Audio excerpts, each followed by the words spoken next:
Alrighty, it is a Thursday, June 13th, 2024. This show is going to be focused on the relationship we all have with our Father. So before we get started, we're going to do a check-in. We have someone that has a handicap, a placard, visible on the show today, and that is Miss Andrea Royal, who was a little bit under the weather, but she just thought that Cheryl and I could not handle this by ourselves. So she came out of her little wheelchair and is now, it's an electric wheelchair, and is now, and is participating. So how are you doing, being that you're a little bit under the weather, Andrea? I'm okay, hanging in there. Don't say hanging. Do not say. There's something. Can't wait something better. Mm-hmm. There are some words we can't use tonight, Andrea. No. That's one of them. Hanging. Don't say hanging low either. That's definitely a no-no. All right, but we appreciate sincerely your effort to be Yes, here. exactly. We'll. I think it's really about trust. I just don't think you trust that we. I don't exactly. That's why I made sure I'm here. I didn't know who you was going to bring on as a backup to me. I Ain't told you. many people could fill my shoes, so I said, told let you me it was- just make sure. I told you it was going to be Tade. So what? I guess you didn't even want to trust that process. Mm-mm. Tade. If Tade would have done it, I would have been okay with it, but I didn't know who else she was really going to pick. So Right. you know a lot of clowns, so this ain't that show. You are so true. I got two of them right here. We're not clowns. Oh, okay. All righty. Okay. Okay. Cheryl, okay, take it easy. There's no chewing gum on this show. I don't know. I would have to have a whole list of rules. The funny thing was, and I'm not going to do this, but I was going to do it.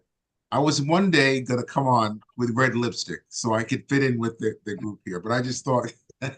Yeah, don't do it. Yeah, don't do it. No. That would be a little bit. You Yeah, guys, too much. I don't want no Yeah. one calling me. What's up with Exactly. your brother? Why does Exactly. he have on red lipstick? Right. What is he going through? We always knew that he was a little bit soft anyway. He used his finger. He used his finger. Oh Lord! All right, move right along. All right, Cheryl, how are you doing? I'm doing well, Dr. Williams. And yourself? Very good. I cannot complain.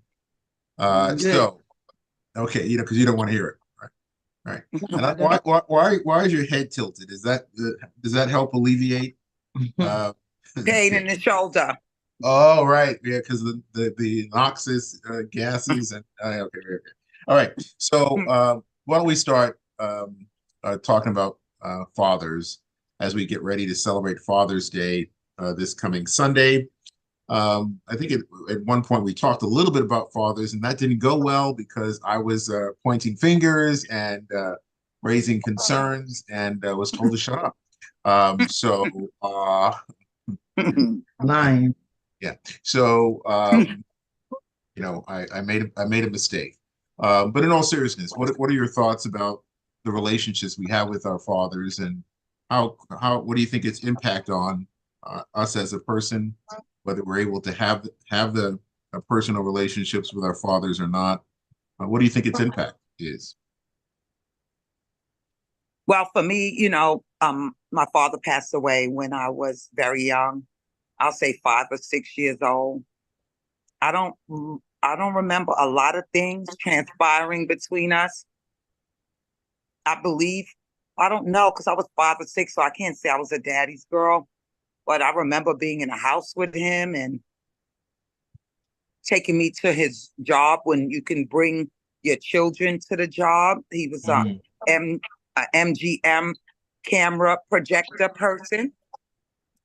And I know that he was a vet. He was in, the Army prior to that. And that's about it. That's all I remember. His name is Leon Powell. And that's all I remember. He died, when I was very young. Right. And I think it's interesting as people look at the screen. I'm a person who has no idea who his father is and never met my father. And that was never declared who he is. And then you have Cheryl, who had a couple of years of contact with her father before he passed away. And then you have Andrea, whose father is still living to this day, and has had some sort of Amen. relationship with him for. So I just think it's important as you look at the Hollywood squares here, just to understand the different experiences we've all had. But Andrea, any thoughts you want to share? Andrea? Is this girl crazy? That Percocet is doing good, huh? I'm My sure you. I'm God. sure. Yeah, I'm sure you found that Percocet today. Oh boy. No, And, I and, think and all, and all your what? neighbors and all your neighbors are pretty happy. I'm sure you have Yeah, new best friends. Exactly. I've been giving them out 2 for 20, Yeah, hello. Andrea, how old is your father? 95. Wow. 95. Mm, Mhm. mm. Mm-mm-mm. So I think having a father around is important, especially for young girls. Coming up, I think they're the first men that we learn to love. I think they teach us how to love sometimes. They teach us how to be treated by men. So I think they have a huge impact on our lives. And it's unfortunate when we don't have that sometimes as females because we need that guidance. And my father's been around. He was giving me some good lessons. And I think what has been most interesting with me and my father and I's relationship is that he did fight in the Korean War, which was a police action, and I love history, so just learning that part about him has been, like a journey. He doesn't give up a lot of information. He was born in 1929, so he went through a lot of different changes. We're talking about um, the Great Depression, Jim Crow, Civil Rights Movement. So I think those things have affected our relationship because I think it's difficult to embrace and love on someone when you're just trying to stay alive. And I Mm, think those are some of the things that I have to recognize about my father and our relationship. It's gotten better through the years. Um, and so, I just try to build on it, little by little and embrace him and understand him. And I've been doing that. I want to say the last maybe the last 5 or 6 years, just really understanding his journey and to mm, respect his journey and let that come first. And not so much as, oh, you should have been a better role model or you should have been here or you missed this. I kind of leave those things alone and just understand his journey as a black man. And mm, it's gotten me very close to him. So it's mm. important. That's good. Good. Thank you so Hmm. much, for sharing Yeah. that. It's really important to hear. We have some guests. So if you'd like to join, if you could raise your hand, or maybe again, I didn't. Hold on 1 second. I'm like the worst, DJ here. Um, so people can. Hold on a second. Oops. They can, share their reactions, enable reactions. Okay, and then also that let them be able to raise their hand if they'd like to. Um, okay, so if you'd like to speak up, let us know by raising your hand. So, Andre, what do you and Cheryl, what do you think could be done differently to help people with their relationships with the fathers? And I think also a derivative of that is a relationship that people have with the male sex. Um, what are your thoughts about I work that think needs? communicating is a good thing to, speak about, what you're going through and emotionally and how you could better a relationship between you and your father. I know that it's important to spend time with your children just to, let them feel that safety and that secureness of having a dad around. I look back on my life and I know a few fathers who are not there for their children, in a way that they should be. But I think of what Andrea says, people work with the tools that they have. And that's how they came up and, or something they went through with their father and they suffer from different traumas and, just not understanding where they need to be and how they need to do things. But if you have your father present, it's always good to communicate especially young girls, as they move into, dating life and relationships. They can get a lot of information from their fathers who are there and around and observant of these things. Mhm. I also came up in the home with Andre. Who was that? I don't know. Yeah. I don't know what that was. I also came up in the home with Andrea's father. I lived in the same home with him. Andrea was a little girl, and Mr. Royal, I felt safe around him. I felt like he tried to instill, good, thoughts about, how I should be and how I should conduct myself. Mr. Royal taught me how to ride my bike. Mm. At 11 years old, he taught me how to ride my bike, take me across the street to Central Park, hold the back of it to make sure I steady myself. I remember those times. And at that time, I really had a pretty good relationship with Mr. Royal. Mm. I knew he wasn't my father, but he was a father figure in the household. And I always, always, always felt safe around him. And that's something I will never forget and will always appreciate. And Cheryl, you bring up a really good point. A lot of children today are being fathered by someone that may not have been the person that birthed them. And I think that role is so important and that we get it right, because I think that when people are hurt by that person who is stepping in for the father, I think the damage is so much greater.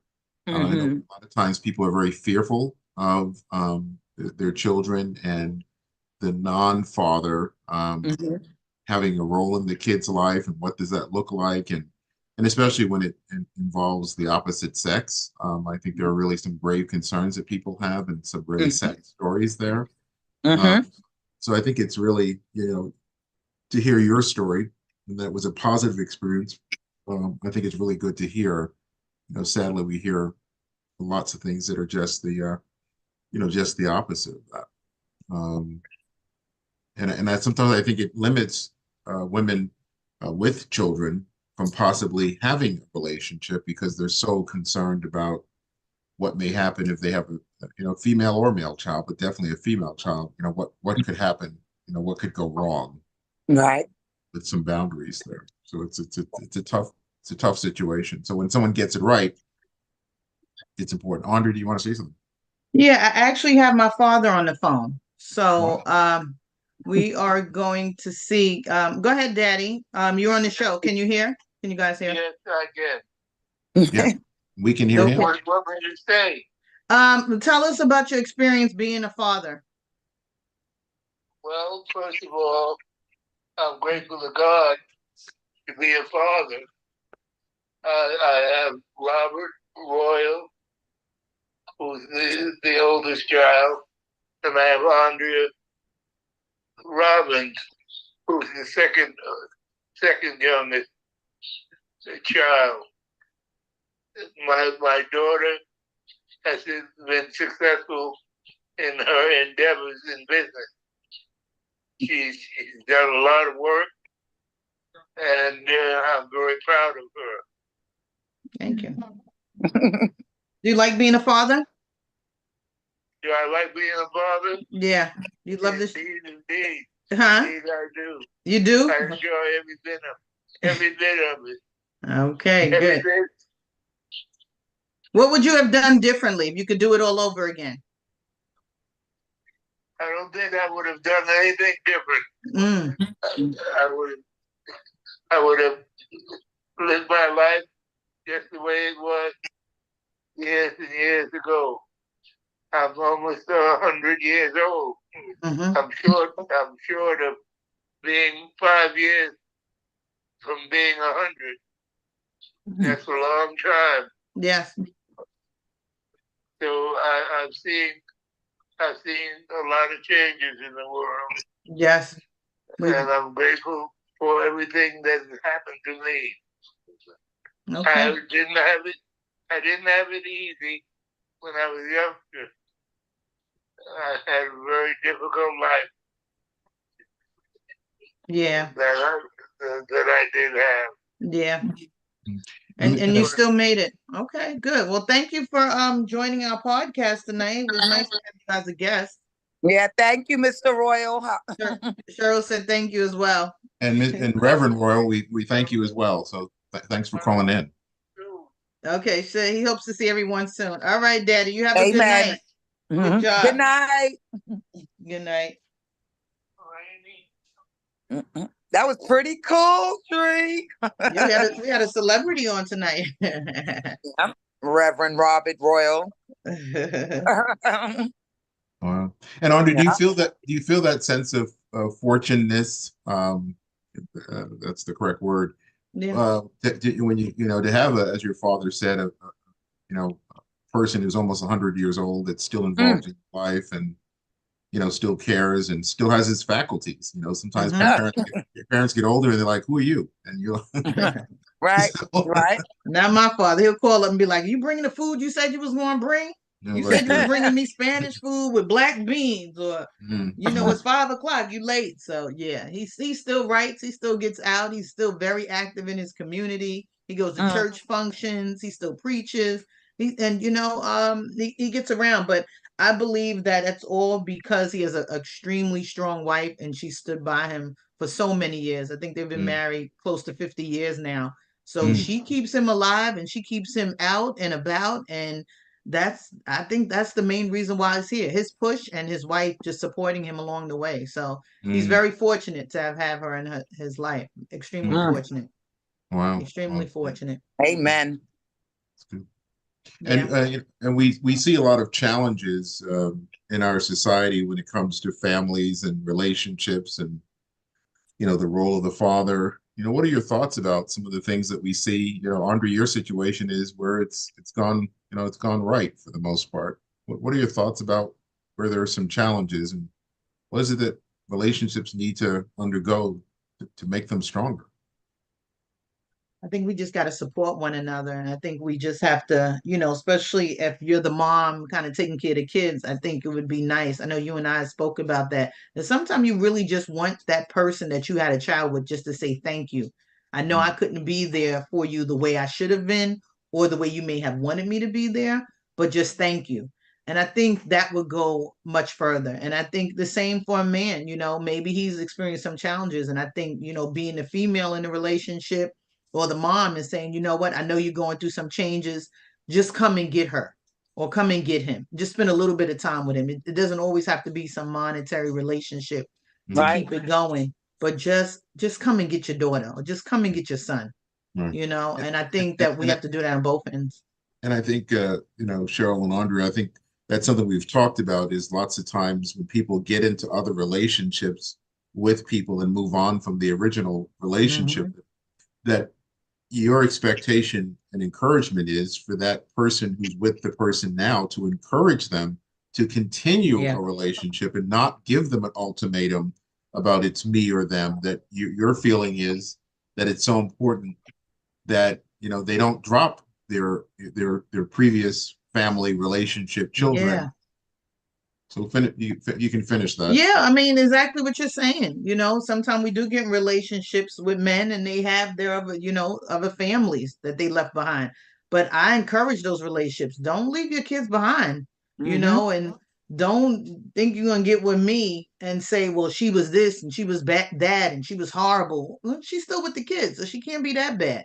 She's still managing. So I think a certain level of respect should come with that. But I also think that it's for us when we get in relationships with men to kind of encourage those relationships. Like, hey, what's your daughter doing? Are they coming by this weekend? I haven't seen them in a while. What's going on with that? I think it's extremely important to encourage those relationships. I mean, even if I think about my youngest daughter, her father is steadfast. He does not play that game. He could get married, he could date, doesn't matter. There is always going to be his daughter, and she's extremely important in his life. And he doesn't weigh that against, well, I have this going on, so you got to take a back seat. And I always say about my mother, whoever knows my mother, they know that she has a daughter named Andrea Royal, and that's been extremely important to me. They all know that she has a daughter.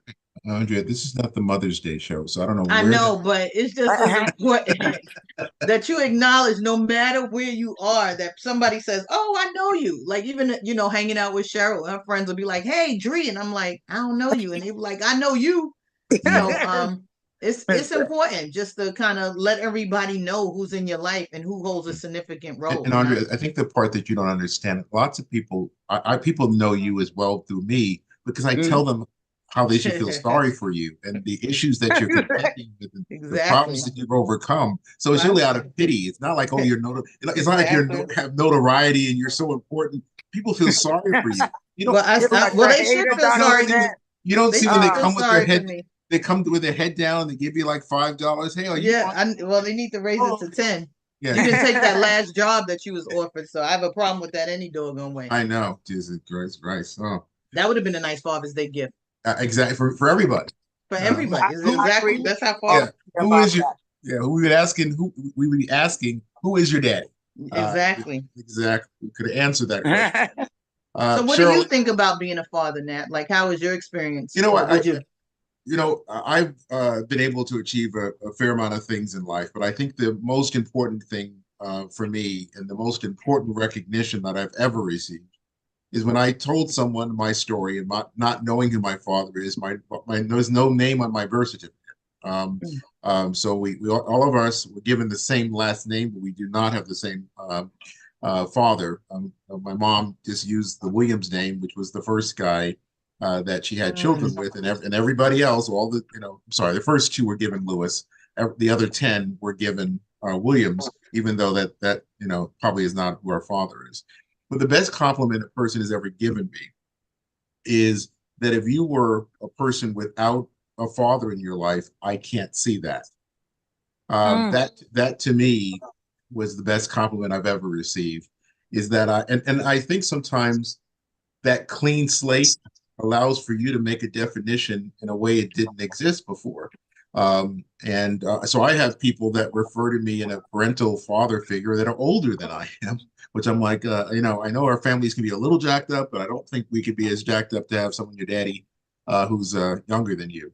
But again, to me, I think that's been important to, and to me, it's not so much, it's about anything other than providing a safety net for people, a covering for them, showing them concern, valuing their destiny. So again, to be in a role to help people do that, whether they're black, white, young, old, to me is an important piece. Understanding that for a lot of us, we were missing that. But again, for myself never having it, and being able to define what that meant for me, I think has been an important piece. So, how about not knowing your father? Has that been challenging? You know what? I feel really, like there's an open. Yeah, I just have never really had the interest to pursue it, and others have said, "Hey, you should at least do the DNA piece so you have some idea of where it came from." But but for me, it's not been something that's been an open issue. But I really do think, in the sense that when I looked at my trauma, I thought that trauma for me was the death of my mother. But I have been able to think more recently in the last 10 years that trauma is probably not knowing who my father is and not having that guidance.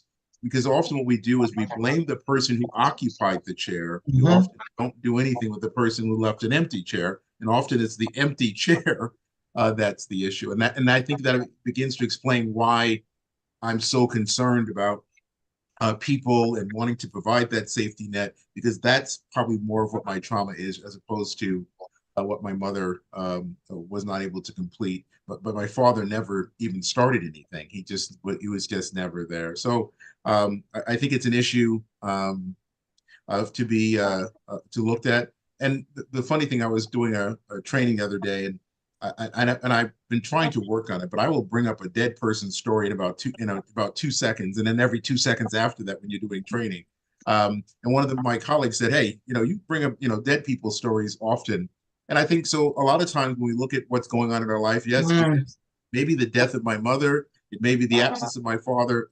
Again, sadly, we have a lot of different relationship traumas that we're working through at any given time, and so just recognizing on a given day, different things are going to pop up. But again, I think the most important role for our 8 children is again, who span the 32 or 33 to about 16.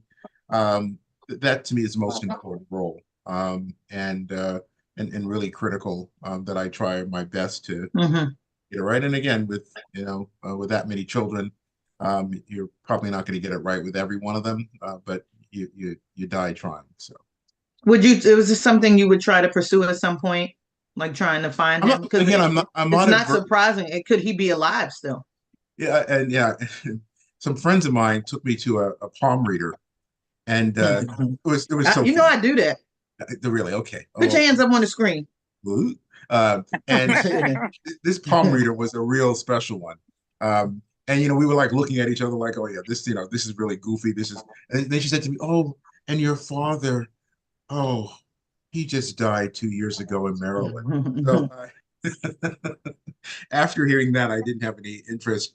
But I again, someone said to me, especially my wife said, hey, we're going to do a DNA test. My brother did it, and they gave him 3 names, and he talked to somebody else, and figured out who that person was and who his father was.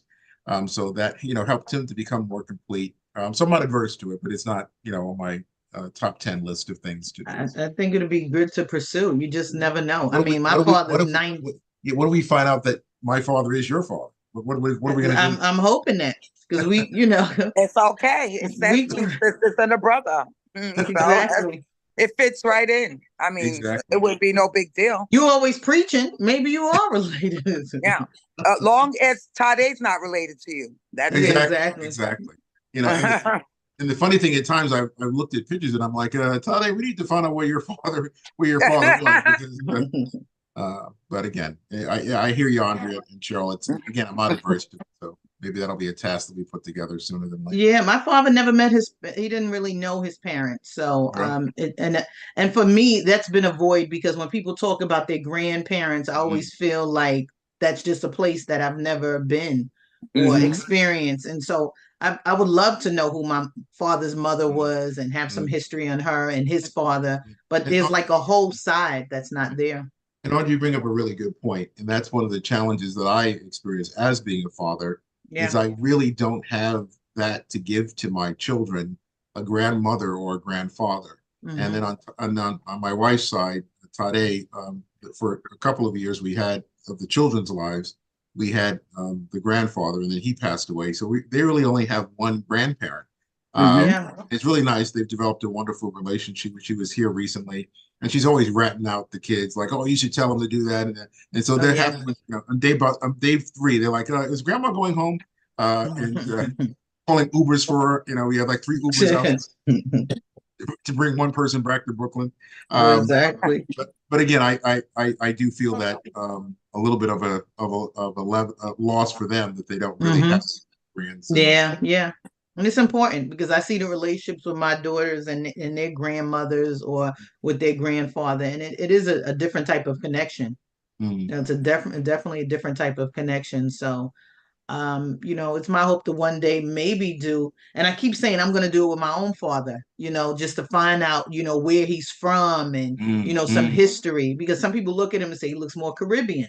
And then some people look at me and say, oh, you look more Caribbean, but there's just a whole nother part of my life that I don't know about. Are you trying to tell me that another word for Caribbean is funny looking? So funny looking means he doesn't look funny. He doesn't look. But funny. we're all descendants of Africa, so it depends on where our boat got dropped off at. So yeah, exactly. Maybe my boat got dropped off in Trinidad. Maybe okay. The funny thing is, I've sent invitations to the 4 people in our waiting area to say, hey, would you like to be promoted to a panelist? And all 4 of them have told me to get lost. We're not doing it. So wow. Come on, Anissa, come on. I'm sorry, I didn't ask her, so we can try. You don't have to get on camera. Just say something. And we don't have to show your red cup. So don't feel necessary to. What red cup? She drinks a lot. She says she's rejoining. as a panelist. So she's coming on. So we'll get her. Anissa. So Cheryl, Andrea, anything else you want to talk about as No. I just wanted to say that was a nice sentiment someone gave you, Dr. Williams, and I honestly salute you. You just being a father to your own children, playing your role and your agency to many, many children that come by your way in the program, out of the program. So I really salute you. I really wish you a happy Father's Day. Thank you. You're welcome. We have someone that I think just left Bellevue on a day path. Who's I don't know what she's doing, but she can't sit still. But well, I'll unmute you now. If you can sit still, that would be really helpful. I don't know what you were, kicking back. All right, are you there now, Ms. Sure, I Blanco? text you. Yes, sir. Okay, so are you happy about Father's Day coming, or what's going on for you? Oh, my dad's not here. I miss him every day. Wow. Yeah, I miss him every day. I think about the last time we were together, and I wasn't nice. Wow. Yeah. So I still and then months after that, he passed away. So I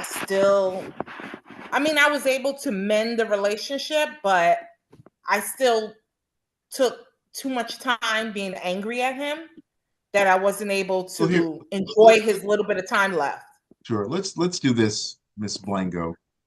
Let's just pretend he's here now. Okay. What would you say to him now? Oh, that I love him and I appreciate him, and I think that if he was here, I would make way better choices in men. Because he would tell me right off, like the minute I introduced him to somebody, he'd be like, don't bother. Dr. Nathaniel. He would know. I'm telling you, Nat too. It's like a gift, right, Nat? It's an 8 cent. You smell the BS, right, Nat? Yeah, but allow for him, Anissa, to keep walking with you, and again, that wisdom that he's with me every day. He's with me every day. I feel him still. Father's Day, his birthday. I get a little emotional because I miss him. Sure, but I know he's with me. Wow, and I know, knowing you, he'd be very proud of you. Is that a compliment? Yeah. Is that Daniel giving me a compliment? I'm sorry, I couldn't hear that last part. It broke up. Can you repeat that? I said he would be, as we are, very proud of you. Yes. Thank you, Nathaniel. And you can play this over on YouTube, this little section, over and over again for the next 3 weeks if you want. So just save it. It'll be there for you. Yeah, he'd be very proud of you. Yeah. Aww. Get a ball, me. Thanks. All right. Well, thank you. Thank you for sharing. Thank you so much. Yeah. Thanks. All right. Look forward to seeing you in the next couple of weeks. Thank you, dear. No, I'll just listen in. I don't make an appearance. Saying that every time you say you're listening in, you pop up on the screen. I don't know how that keeps happening. Okay. All right. Bye. Love you. Bye. Bye. Alexandra, you want to get on and say anything? She told me to get lost. She's free for adoption too. So, Andrea, Cheryl, closing thoughts as we get ready to wrap up. Great show. I really enjoyed. Sorry, Cheryl. I really enjoyed us talking about fathers and giving them the recognition that they deserve. I think you're an amazing father, Nathaniel. I think you're an amazing brother, friend, and I'm so happy that we reconnected after all these years because you need me in your life. You really do. And me. Cheryl, yes. No. And so I'm happy to be a part of your journey and to love on you, your kids, your family. What amazing group. And you're muted, Andrea. You're muted, Dre. I said, keep up the good work. We're not perfect at what we do, but we are in progress. Yep. And so you're doing everything you're supposed to do. And I love the fact that you love on other people's children. It's not just your own. I think that's what's really amazing about you. Because some people don't have that about them. They're very selfish, and these are my children and these are the ones I love on. But you make everybody's child feel like I love you just as much as your own parent. So I appreciate that. Just know for Allie, it's over. So just know it was a good run, but it's over. I'll find somebody else. Especially my children, you know, and Allie's going to nursing school, so we really can use all the fathers we can get right now. You know, the funds. I don't think you're I'm sorry. You're missing up your F words. All right, Cheryl, any thoughts? Thoughts? A good show. I wish all of my brothers a happy Father's Day, and some of the friends I know a happy Father's Day. So I know a few guys that, regardless to who they're with, they take good care of their children. And I just want to give them a shout out. And I'm going to say their names. I'm going to say, I want to give a shout out to Gary, and I want to give a shout out to Dave. And it was a good show. Very good. Hold on. Let me give a shout out to my baby daddy. You know, out there in Staten Island, SI, represent, good job. Hold the fort down as always. Antonio, happy Father's Day. And happy Father's Day, Tony. Okay. Yeah. All right. Thank you for sharing. All right. Well, until next week, we wish you all next week. And again, for those of you that are celebrating Father's Day, wish you the very best. And just take a moment again to, take stock of your situation. Again, some have challenges, some have a lot of strengths, but you have something. Even if your father hasn't been in your life, you just have an idea, a concept, because without him, there'd be no you. And so it's important for us to give honor and respect to that person, as we've done for Mother's Days. Yes. Very good. Until next week, be well. Isn't Andrea supposed to say? Yeah, I know. I don't have my little screen up. So as always, hit us up on Instagram, Two Sisters and a Brother. We have our website, link us, subscribe, and do all the stuff that I usually tell you to do on Fridays. Thursdays? On Thursdays that I can't remember. What you do on Friday should not be told. Okay, that's it. I love you guys. You're doing so good, Andrea. You're doing so good. Love everybody.